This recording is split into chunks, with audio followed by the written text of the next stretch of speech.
আসসালামু আলাইকুম ওয়া রাহমাতুল্লাহি ওয়া বারাকাতুহু। ইন্নাল হামদালিল্লাহ নাহমাদুহু ওয়া নুসাল্লি আলা রাসূলিল কারীম, আম্মা বাদ। আল্লাহ পাকের নিকট লাখো কোটি শুকরিয়া যে মহান আল্লাহ তাআলা আমাদেরকে পবিত্র শুক্রবার জুমার নামাজ আদায় করার জন্য মসজিদে আসার মতো তৌফিক দান করেছেন। এই জন্য মহান আল্লাহর নিকট শুকরিয়া আদায় করি, আলহামদুলিল্লাহ। আজ জমাদিউল আওয়াল মাসের দ্বিতীয় শুক্রবার, ৮ তারিখ। শুক্রবার অত্যন্ত ফজিলতপূর্ণ একটি দিন। আমরা দুনিয়াবি কাজকর্মের সবাই প্রতিযোগিতা করি, দুনিয়ার কাজের ক্ষেত্রে আমরা এটা করি যে কোনটা আমাদের লাভ বেশি, ওইটার মধ্যে আমাদের প্রতিযোগিতা আছে। কিন্তু আখিরাতের কাজের মধ্যে আমাদের প্রতিযোগিতা খুঁজে পাওয়া কঠিন, আমরা প্রতিযোগিতা করি না।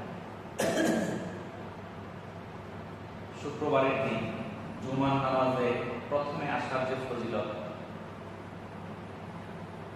যদি এই ক্ষেত্রে আমাদের প্রতিযোগিতা থাকত,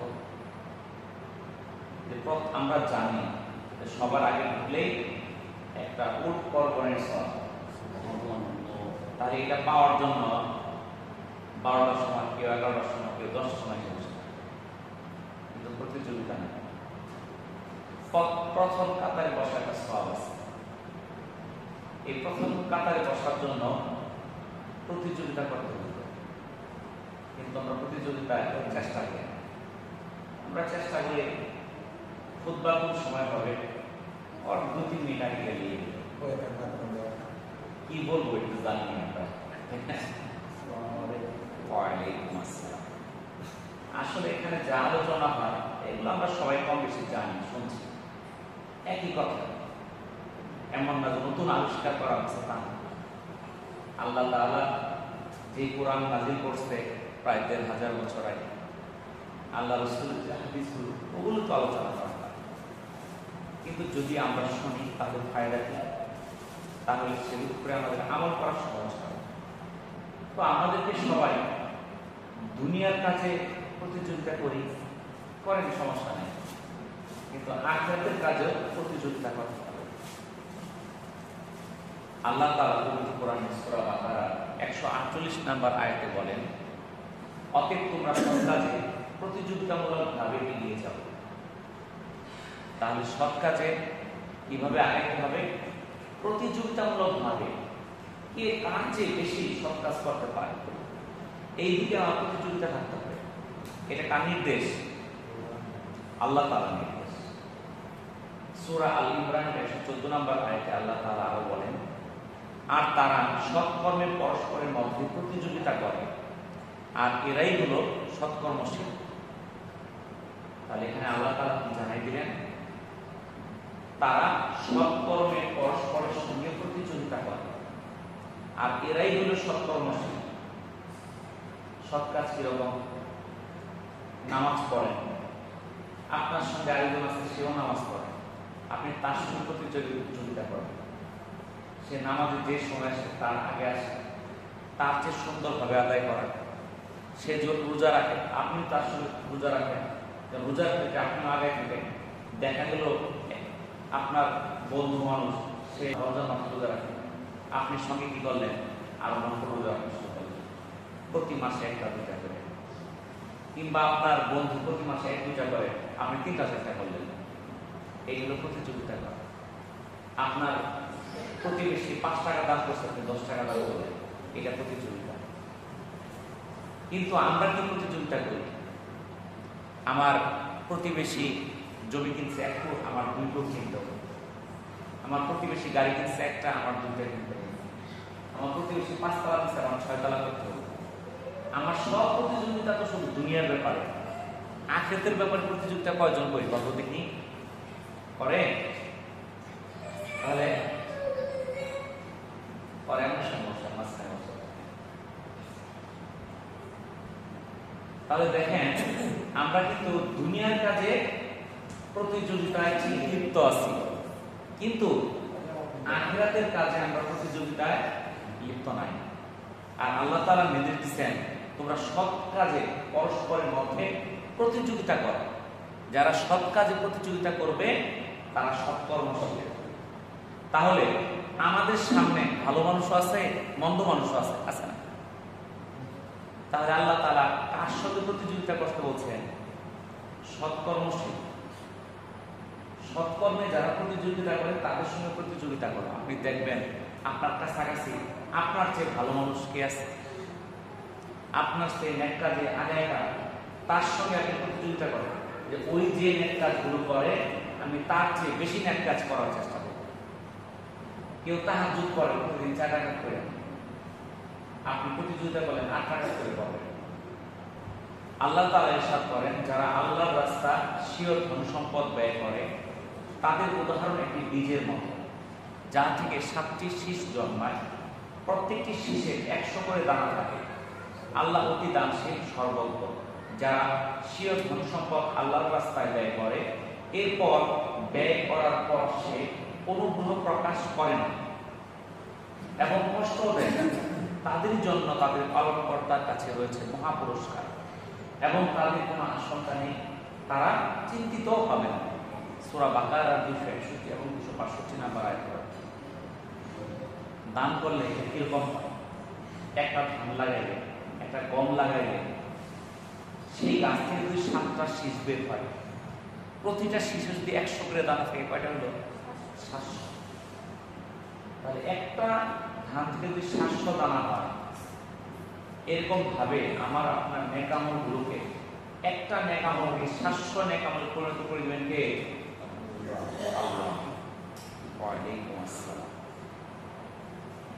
আল্লাহ তাআলা বলেন যারা আল্লাহর রাস্তায় স্বীয় ধন সম্পদ ব্যয় করে আল্লাহ সন্তুষ্টি অর্জনের লক্ষ্যে এবং নিজের মনকে সুদৃঢ় করার জন্য, তাদের উদাহরণ টিলায় অবস্থিত বাগানের মতো, যাতে প্রবল বৃষ্টিপাত হয় অতঃপর দ্বিগুণ ফসল দান করে।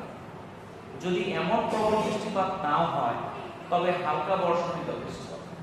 আল্লাহ তাআলা তোমাদের কাজকর্ম যথার্থই প্রত্যক্ষ করেন। এটা সূরা বাকারা 265 নম্বর আয়াতে। আল্লাহ তাআলা আরো বলেন সন্দেহ নেই মুমিন তো তারাই আল্লাহর নাম উচ্চারিত হলে যাদের অন্তর ভীত সন্ত্রস্ত হয়ে পড়ে। যখন তাদের নিকট তার আয়াতসমূহ তিলাওয়াত করা হয় তখন তা তাদের ঈমানকে বাড়িয়ে দেয় এবং তারা তাদের প্রভুর উপর ভরসা রাখে। যারা যথারীতি নামাজ আদায় করে এবং আমি তাদেরকে যে রিজিক দিয়েছি তা থেকে তারা ব্যয় করে, এরাই হচ্ছে প্রকৃত মুমিন। তাদের জন্য তাদের প্রভুর নিকট রয়েছে সুউচ্চ মর্যাদা, ক্ষমা ও সম্মানজনক রিজিক। এটা সূরা আনফালের 2-4 নম্বর আয়াতে। তাহলে আল্লাহ তাআলা এই আয়াতে মুমিনের সংজ্ঞা দিলেন, মুমিন কাকে বলে। কিন্তু মুমিনের সংজ্ঞা কি এটা আল্লাহ তাআলা কোরআনে জানাই দিলেন। যার অন্তরে বা সামনে যখন আল্লাহর নাম উচ্চারিত হয় তখন তার অন্তরটা ভীত হয়ে যায়। যখন কোরআন তেলাওয়াত করা হয় তখন তার ঈমানটা মজবুত হয়ে যায়।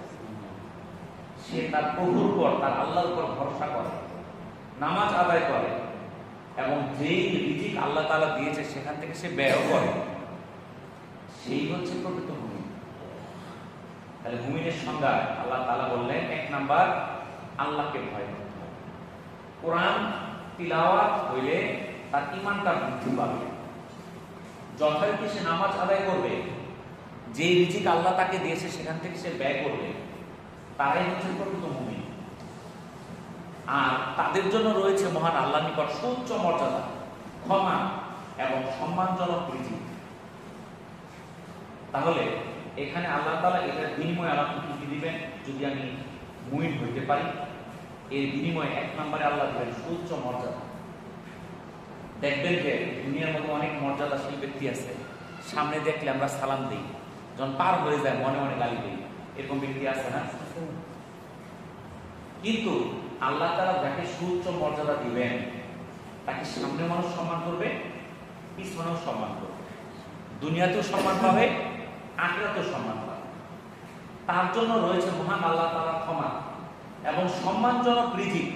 এই যে আমরা রিজিকের জন্য যে পেরেশান, সকাল থেকে সন্ধ্যা পর্যন্ত আমরা রিজিকের অন্বেষণে দৌড়াইতেছি, খেতে, খামারে, চাকরিতে, ব্যবসাতে, বাণিজ্যে, কিন্তু আল্লাহ তাআলা ঘোষণা দিয়েছেন যারা প্রকৃত মুমিন তাদের জন্য রয়েছে সম্মানজনক রিজিক।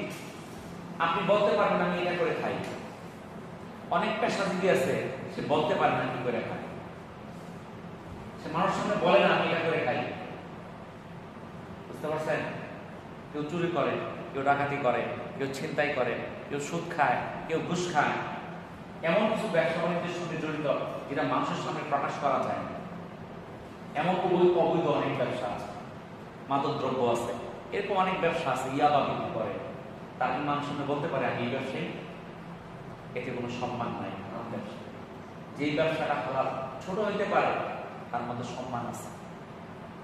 পবিত্র কোরআনে আল্লাহ তাআলা বলেন, শয়তান তোমাদেরকে দরিদ্রতার ভয় দেখায় আর তোমাদেরকে মন্দ কাজে কৃপণতার আদেশ দেয়। এটা সূরা বাকারার 268 নম্বর আয়াত। তাহলে আল্লাহ তাআলা কোরআনে জানাই দিলেন শয়তান আমাদের কিসের ভয় দেখায়? দারিদ্রতার ভয় দেখায়। তুমি যদি দান করো তুমি তো গরিব হয়ে যাবা, এটা বলে শয়তানে। কার কথা এটা? শয়তানের কথা। বুঝতে পারছেন? কি বলে শয়তান? বলেন তো দেখি। শয়তান বলে তুমি যদি দান করো তুমি কি হয়ে যাবা? গরিব হয়ে যাবা। আর সে আবার আদেশ করে কৃপণতা, দান করো না। তাহলে শয়তানের কথায় যদি আমি চলি তাহলে জয়ী হইল কারা? হযরত সালেম রাদিয়াল্লাহু তাআলা আনহু থেকে বর্ণিত, রাসূলুল্লাহ সাল্লাল্লাহু আলাইহি সাল্লাম বলেন, দুইজন ব্যক্তির উপর ঈর্ষা করা যায়। একজন হলেন সেই ব্যক্তি যাকে আল্লাহ তাআলা কোরআনের জ্ঞান দিয়েছেন আর সে রাত দিন তা চর্চা করে। অপরজন হলেন যাকে মহান আল্লাহ তাআলা সম্পদ দিয়েছেন আর রাত দিন সে মানব কল্যাণে তা খরচ করে। সহিহ বুখারীর একটা হাদিস। তাহলে দুইটা কাজে ঈর্ষা করা যাবে, প্রতিযোগিতা করা যাবে। কিসের মধ্যে? আল্লাহ তাআলা কোরআনের যে জ্ঞান দিয়েছে সেই জ্ঞান থেকে সে দিন রাত চর্চা করবে। কার চেয়ে? আমি অমুকের চেয়ে বেশি চর্চা করব। আরেকজন দান করে, আমি তার চেয়ে বেশি দান করব। এইগুলোর প্রতিযোগিতা। ওমর ইবনে খাত্তাব রাদিয়াল্লাহু তাআলা থেকে বর্ণিত, রাসূলুল্লাহ সাল্লাল্লাহু আলাইহি সাল্লাম আমাদেরকে সাদকা করার নির্দেশ দেন। ঘটনাক্রমে সেদিন আমার কাছে মালও ছিল। এই হাদিসটা বর্ণনা করতে কারা? হযরত ওমর ইবনে খাত্তাব রাদিয়াল্লাহু তাআলা। তিনি বলতেছেন রাসূলুল্লাহ সাল্লাল্লাহু আলাইহি ওয়াসাল্লাম আমাদেরকে সাদকা করার নির্দেশ দিলেন।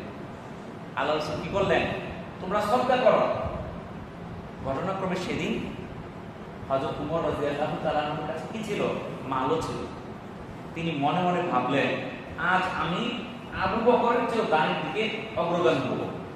সে নিয়ত করলো কি মনে মনে, আবু বকর তো দান করে, আজকে আমার সম্পদ আছে, আমি তার চেয়েও দানে অগ্রগামী হব।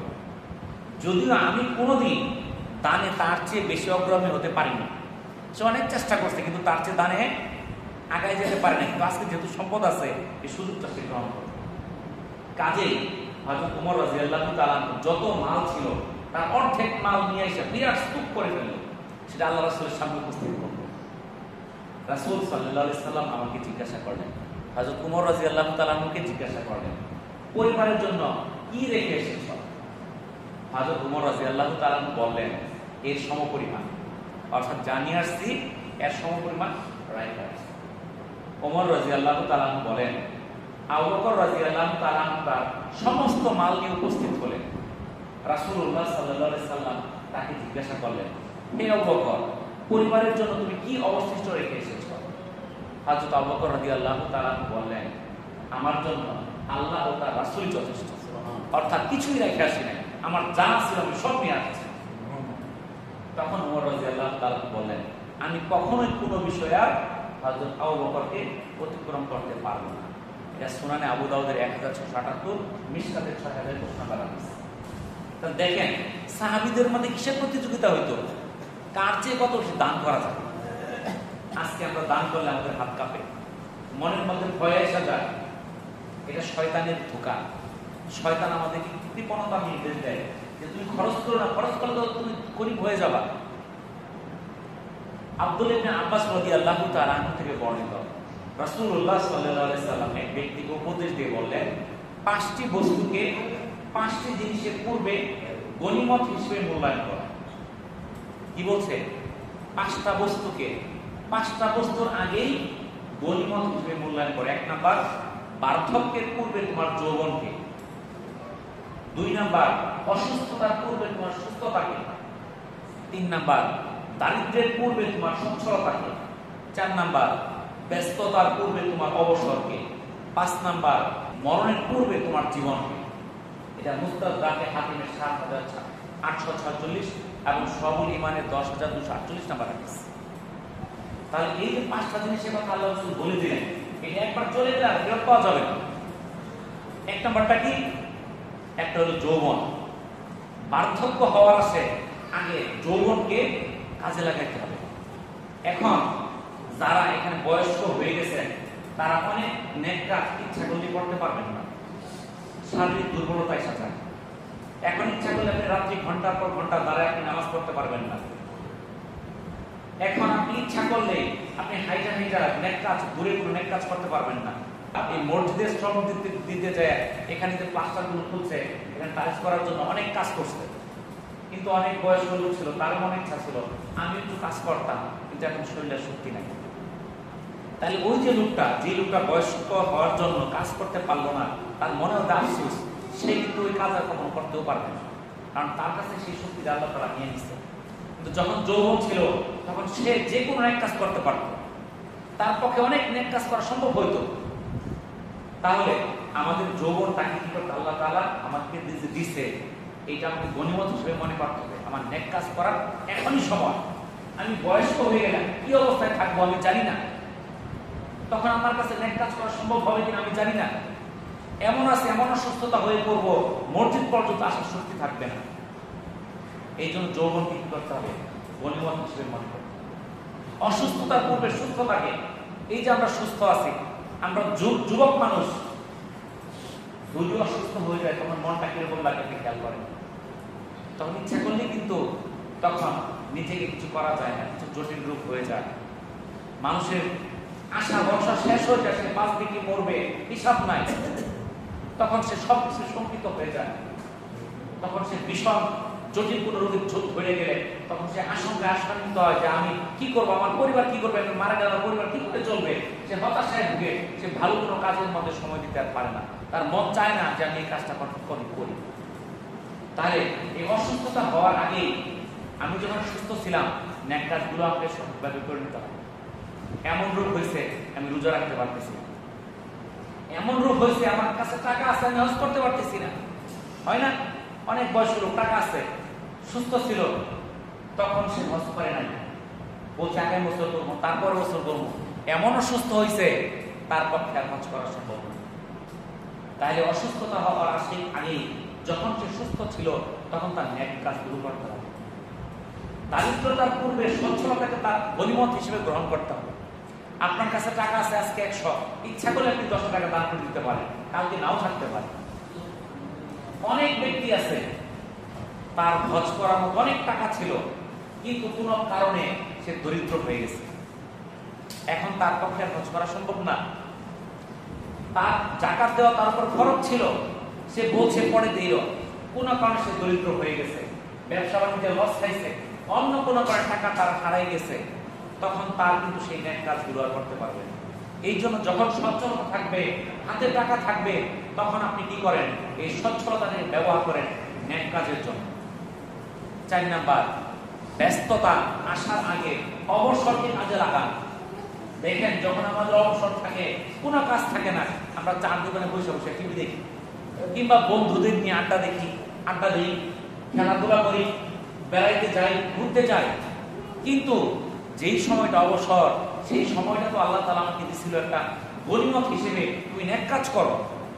আজকে কাজ নাই, আমার আজকে কোনো কাজ নাই, আমি আজকে ইবাদতে মগ্ন হয়ে যাই, একটা নফল রোজা রাখি, আমি নফল নামাজ আদায় করি, আমি কিছু ভালো কাজ করার চেষ্টা করি, আমি মসজিদে একটু শ্রম দেই, মসজিদটা ঝাড়ু দেই, মসজিদটা পরিষ্কার করি, বাথরুমটা পরিষ্কার করি, মসজিদের সামনের যে বারান্দাটা আছে এখানে পরিষ্কার করি, গাছের পাতা পড়ে রয়েছে, এটা তো টাকা লাগে না পরিষ্কার করতে। আপনার একটু সময় আছে, আপনি দৌড়ে চলে আসেন মসজিদের মধ্যে, আপনি ভালো কাজ দেখেন কোনটা করলে করা যায়, এখানে যান। আপনার সময় যদি থাকে, ওই ফাঁকা সময়টা এই সকল ক্ষেত্রে কাজে লাগান। কিন্তু ফাঁকা সময় পাইলে আমরা টিভির কাছে চলে গেলাম, মোবাইলের কাছে চলে গেলাম, এটা তো নেককারের কাজ হলো না। 5 নাম্বার, মরণ আসার পূর্বে জীবনকে মূল্যায়ন করে। আমি যখন মারা যাব আমার দ্বারা কোনো নেক কাজ করা সম্ভব হবে না, আমি কোনো নেক কাজ করতে পারবো না মারা গেলে। কিন্তু যতক্ষণ আমার জীবন আছে আমার পক্ষে নেক কাজ করা সম্ভব, আমার পক্ষে 5 ওয়াক্ত নামাজ আদায় করা সম্ভব, রোজা রাখা সম্ভব, দান সদকা করা সম্ভব, যে কোনো ভালো কাজে যুক্ত হওয়া সম্ভব। কিন্তু যখন আমি মারা যাব আমি সব বুঝবো, কিন্তু আমার দ্বারা কোনো নেক কাজ আর করা সম্ভব হবে। তাহলে আমাদের কি নেক কাজগুলো করার এখন সময় না? কোন সময়? সময় কোনটা? এখন। কারণ এখন আমার জীবন আছে, আমার মারা গেলে আমার কোনো নেক কাজ করার সুযোগ থাকবে না। তাহলে আমরা কেন নেক কাজ করতেছি না? আমি যে ওই আমার প্রতিবেশীর মতো আমার বয়স 60-70 হলে পরেই মারা যাব, এর নিশ্চয়তা কি? আমি তো এখান থেকে নামার আগেও মারা যেতে পারি। তাহলে আমি কেন নেক কাজের চেষ্টা করতেছি না? আমার তো জীবনে কোনো নিশ্চয়তা নাই, গ্যারান্টি নেই কতদিন বাঁচবো। নবী করিম সাল্লাল্লাহু আলাইহি সাল্লাম বলেন, হে কাব বিন উজরা, নামাজ আল্লাহর নৈকট্য দানকারী, রোজা ঢাল স্বরূপ, দান সদকা গুনাহ মিটিয়ে ফেলে যেমনি পানি আগুনকে মিটিয়ে ফেলে।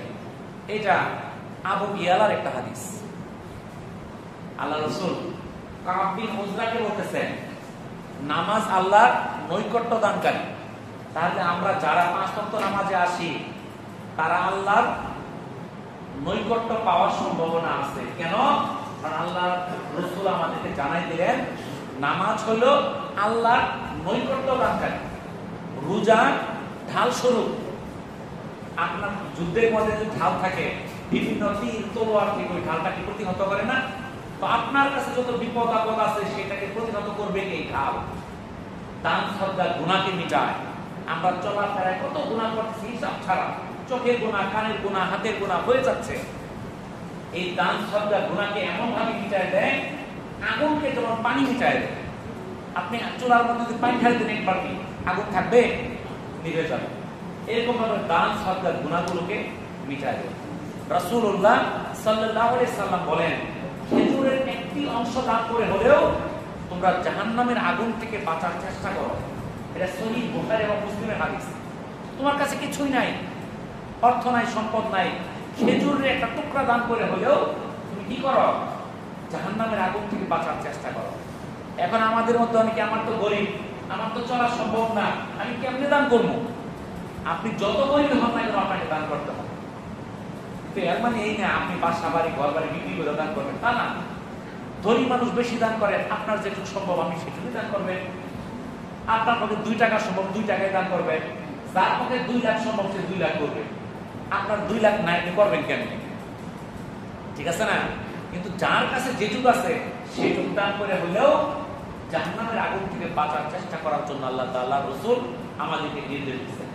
হযরত আবু হুরায়রা রাদিয়াল্লাহু তাআলা আনহু থেকে বর্ণিত, রাসূলুল্লাহ সাল্লাল্লাহু আলাইহি সাল্লামকে প্রশ্ন করেছেন, ইয়া রাসূলুল্লাহ, কোন সদকা সবার সেরা? হযরত আবু হুরায়রা রাদিয়াল্লাহু তাআলা বলতেছেন, আমি রাসূলুল্লাহ সাল্লাল্লাহু আলাইহি সাল্লামকে জিজ্ঞাসা করলাম, কি ইয়া রাসূলুল্লাহ, কোন সদকা সবার চেয়ে সেরা? রাসূলুল্লাহ সাল্লাল্লাহু আলাইহি সাল্লাম উত্তর দিলেন, অর্থ সম্পদ যার কম, অসচ্ছল, কষ্ট করে যে দান করে সেটাই সর্বোত্তম সদকা। আর তুমি তোমার অধীনস্থদের দিয়ে শুরু করো। এটা সুনানে আবু দাউদের 1679 নাম্বার হাদিস। তাহলে এই হাদিসে আলোচনা বলে শ্রেষ্ঠ দান কোনটা, সেরা দান কোনটা?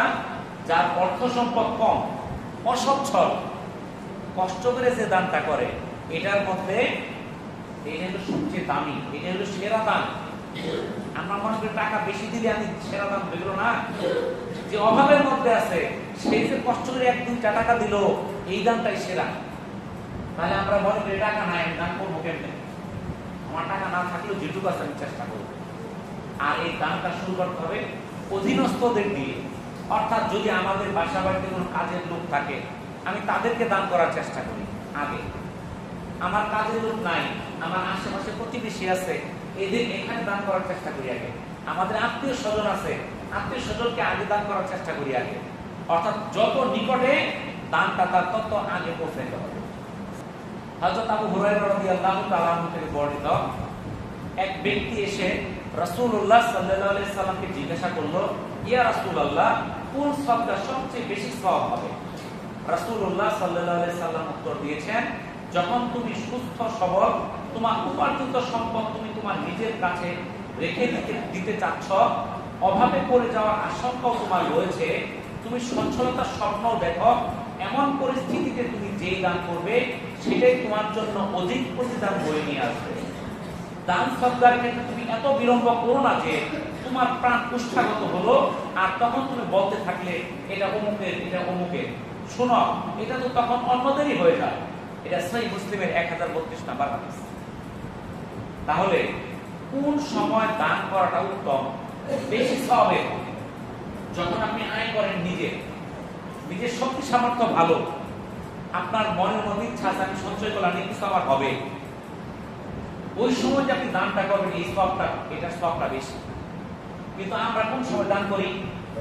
একদম বয়স্ক হয়ে গেছি, জীবন যায় যায় অবস্থা, তখন বলতেছি এই 5 টাকা দিলাম মসজিদে, 10 টাকা দিলাম মাদ্রাসায়, 1 লাখ দিলাম ওই এতিমরে, 2 লাখ দিলাম পরে, এটা বলতে থাকি। কিন্তু তখন সম্পদের মালিক কিন্তু তার অংশীদাররা হয়ে গেছে, তার উত্তরাধিকারীরা হয়ে গেছে, তখন বলছে দিও না, দিও না, এরকম করে না? এখন এরকম করে। কিন্তু যখন তার ইয়ং বয়স ছিল, আপনার বয়স 30-40, আপনার সন্তানের বয়স 5, 7, 10, 12 বছর, আপনি দান করলে আপনার সন্তান কখনোই বলবে না তুমি দান করো না, এটা বলবে না। কিন্তু আপনার বয়স 70, সন্তানের বয়স 40, তখন বলবে না দান করা যাবে না। তখন আপনি দান করতে চাইলে আপনার সন্তানের অর্ডার নিতে হবে। আপনি চিন্তা করে দেখেন, যারা বয়স্ক আছেন, আজকে 1 লাখ টাকা দান সন্তানের অর্ডার করতে পারেন কিনা? পারবেন না। সন্তানের অর্ডার লাগবে, কারণ তখন সন্তান কি হয়ে গেছে, ওই সম্পদের উত্তরাধিকার হয়ে গেছে, খালি জানটা যাচ্ছে বাকি, জানটা গেলে তো মালিক, জানটা যাইতেছে না মালিক হয়ে গেছে না, অর্ধেক কিন্তু মালিক হয়ে গেছে, যার জন্য সন্তানের অর্ডার নিতে হয়। কিন্তু আপনি যখন ইয়ং ছিলেন, আপনার বয়স কম ছিল, তখন কিন্তু সন্তানের অনুমতি নেওয়ার প্রয়োজন পড়ে নাই, সন্তান হকদার হয় নাই। ওই জন্য মরার আগে আগে দান করা, এটার মধ্যে সবের পরিমাণ খুবই কম। নবী করিম সাল্লাল্লাহু আলাইহি সাল্লাম বলেন, তোমাদের মধ্যে কেউ যখন কোনো ভালো কাজের সূচনা করে, এরপর তা অন্যদের আমলে পরিণত হয়, এই আমলকারীরা সকলে মিলে যে সওয়াব পাবে এর সমপরিমাণ সওয়াব সূচনাকারীর জন্য লিখে দেওয়া হয়, তবে তাদের সওয়াব বিন্দু মাত্রও কমবে না। এটা সহিহ মুসলিমের 1017 নম্বর হাদিস। আমরা যে বিভিন্ন সবার মধ্যে বলি কে দিবেন, বলি না? এরকম একটা ভালো কাজের মধ্যে সূচনা যে শুরু করে দেয়, এরপরে যতজন সেই কাজটা করে যাবে প্রত্যেকের সওয়াবের একটা অংশ সে ব্যক্তি পাইতে থাকবে, কিন্তু অন্যদের সওয়াব কিন্তু কমবে না। আপনি নিজে শিখিয়ে দিলেন এই কাজটা করো, আপনি শুরু করে দিলেন, এই শুরু করে দেওয়ার বিনিময়ে আপনি সওয়াব পাইছেন অনেক বেশি। এই জন্য আমাদের চেষ্টা করতে হবে ভালো কাজ কিভাবে আমরা করতে পারি। রাসূলুল্লাহ সাল্লাল্লাহু আলাইহি সাল্লাম বলেন, দান করো নিজের গুনাহ মাফ করিয়ে নাও, দান করে নিজের গুনাহ মাফ করিয়ে নাও।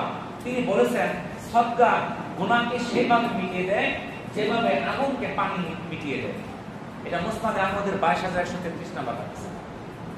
রাসূলুল্লাহ সাল্লাল্লাহু আলাইহি সাল্লাম বলেন, নিশ্চয় গোপন সদকা রবের ক্রোধকে প্রশমিত করে। এটা তাবরানীর 1018 নম্বর হাদিস। আমরা প্রকাশ্যে দান করব, আবার গোপনেও দান করব, কাউকে না দেখায়া। এই গোপনে দানগুলো আল্লাহর ক্রোধকে, আল্লাহর রাগকে ধ্বংস করে দেয়, প্রশমিত করে দেয়।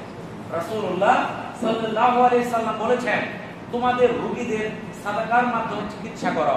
এটা সহিহুল জামি 3358 নম্বর হাদিস। আমরা এখন অসুস্থ হলে দৌড়ায় যাই ডাক্তারের কাছে, কবিরাজের কাছে, আমরা হাজার হাজার টাকা খরচ করি, লক্ষ লক্ষ টাকা খরচ করি। কিন্তু আল্লাহ রাসূল বললেন, তোমরা চিকিৎসা করো সদকার মাধ্যমে। আপনি দান সদকা করেন, আল্লাহ তাআলা আপনার রোগগুলোকে দূর করে দিবেন। আপনি চিকিৎসা করার অসুবিধা নাই, আপনি ডাক্তারের কাছে যাওয়ার সমস্যা নাই, আপনি দান সদকা করেন, আল্লাহর কাছে কান্নাকাটি করেন, কারণ শেফা দেওয়ার মালিক তো এক আল্লাহ। আপনি টাকা থাকলে আপনি সুস্থ হয়ে যাবেন না, ডাক্তারের হাতে জীবন নাই, আপনাকে জীবন দিয়ে দিবে। যদি আল্লাহ আপনার জীবন না রাখে, তাহলে আল্লাহর কাছে আগে চাইতে হবে, তারপরে আপনি ডাক্তারের কাছে যান, যে আপনি চিকিৎসা করেন। আল্লাহ তাআলা যদি আমাকে আরোগ্য দান করে, ডাক্তারের চিকিৎসায় ভালো হবো, আর যদি আরোগ্য দান না করে, কোনো ডাক্তার আমাকে ভালো করতে পারবে না। জামিউস সগীরের 7984 নম্বর হাদিসে আল্লাহ রাসূল বলেন, দান 70 প্রকার বিপদকে প্রতিহত করে। কয় প্রকার? 70 প্রকার বিপদকে প্রতিহত করে। কিন্তু আমরা আজকে দান করতে চাই না। আবু হুরায়রা রাদিয়াল্লাহু তাআলা আনহু বলেন, রাসূলুল্লাহ সাল্লাল্লাহু আলাইহি সাল্লাম বলেছেন, প্রতিদিন সকালে দুইজন ফেরেশতা অবতরণ করে, তাদের একজন দানকারীর জন্য দোয়া করে আর বলে, হে আল্লাহ দানকারীর মালে বিনিময় দান করো। আর দ্বিতীয় জন কৃপণের জন্য বদদোয়া করে, বলে, হে আল্লাহ কৃপণের মালে ধ্বংস দাও। এটা সহিহ বুখারী এবং সহিহ মুসলিম দুইটা হাদিসে বর্ণিত আছে। তাহলে সকালে উঠে দুজন ফেরেশতা বলতেছে, দানকারীর জন্য দোয়া করতেছে, কি দিয়ে দোয়া করতেছে, হে আল্লাহ তুমি তার দানের মধ্যে বরকত দাও, বিনিময় দাও। তাহলে দান করলে গরিব হবেন না, এটা নিশ্চিত, ফকির হবেন না। আর যে কৃপণতা করে তার জন্য আল্লাহ তাআলার কাছে ফেরেশতারা বরদোয়া করে, তার মালের মধ্যে ধ্বংস দাও, ধ্বংস দাও। অনেকে এই যে চেষ্টা করতেছে, মাল তো আর বাড়ে না, খালি কমতেই আছে, কমতেই আছে, কমতেই আছে। এই কমার পিছনে কারণটা কি? আমার আমল। আমার আমলের কারণে আমার উপর কি আসছে? বিভিন্ন বিপদ আপদ আসতেছে। হযরত সুলাইমান আলাইহিস সালাম একটা ঘটনা। হযরত সুলাইমান আলাইহিস সালামের যুগে এক ব্যক্তি কি করত? একটা গাছ ছিল, গাছের মধ্যে পাখি ডিম দিত। সেই খেলা কোন সময় ডিম দেয়, সেই ডিমটা দিলেই আয়না খাই ফেলত। পাখির ডিম বাজি করে বা সিদ্ধ করে খাইত। তো এইটা করার কারণে হযরত সুলাইমান আলাইহিস সালামের কাছে ওই পাখিটা বিচার নিয়ে গেল। সুলাইমান আলাইহিস সালাম এমন একজন নবী ছিলেন যিনি সকল মাখলুকের ভাষা জানতেন। কোরআনের মধ্যে বর্ণিত আছে পিপিলিকার ভাষাটাও উনি জানতেন। একটা পিঁপড়া কি ভাষায় কথা বলে, তিনি সমস্ত মাখলুকের ভাষা বোঝার ক্ষমতা আল্লাহ তাআলা হযরত সুলাইমান আলাইহিস সালামকে দিয়েছিলেন। তো সেই পাখি সুলাইমান আলাইহিস সালাম যা বলতেছে, হে নবী, ব্যক্তি সে কি করে, আমি যখন আমার বাসার মধ্যে ডিম দেই, সে গাছে উঠা আমার বাসা থেকে ডিমটা সে নিয়ে যায়। এটা আমার খুব কষ্ট হয়। আপনি যদি লোকটাকে বলে দিতেন যেন সে আমার বাসা থেকে ডিমটা না নেয়। তখন হযরত সুলাইমান আলাইহিস সালাম ওই ব্যক্তিকে ডাকাইলেন। ডাকায় বললেন যে তুমি যে ওই গাছ থেকে ডিম পাখির ডিমটা তুমি নেও, এটা নিও না। পাখি অভিযোগ করছে, তার মনে অনেক কষ্ট এই ডিমটা নেওয়ার কারণে, তুমি আর ডিম নিও না। তখন সেই লোক চলে গেল।